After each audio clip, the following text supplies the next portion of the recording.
wengi sana wamekuwa wakikosea sana katika uleaji wa vifaranga kwa kuwapa vitamini siku ya kwanza wanatotolewa mpaka siku 30, na wengine wanaenda hadi miezi miwili. Hii ni makosa makubwa sana. Sisi kama Safina Farm tunakushauri kwamba vifaranga vinapototolewa wape vitamini kwa siku 5 mfululizo. Then baada ya hapo utakuwa unawapa tu vitamini kwa wiki mara 2.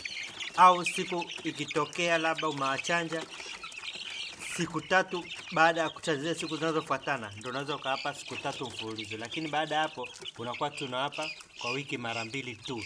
Na hii itakusaidia kwamba hata kifaranga baadaye akipata changamoto yoyote ya ugonjwa ni rahisi kumponyesha, kwa sababu unakuta ini halijachoka na halijachoshwa na madawa.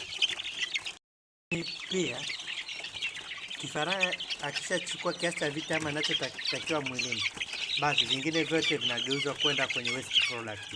Kwa hiyo ukitumia sana vitamini, maana yake unapoteza hela, kwa sababu kiwango cha vitamini kinachotakiwa kwa kuku kishachukuliwa ni basi, vingine vinageuzwa kwenda kwenye waste product.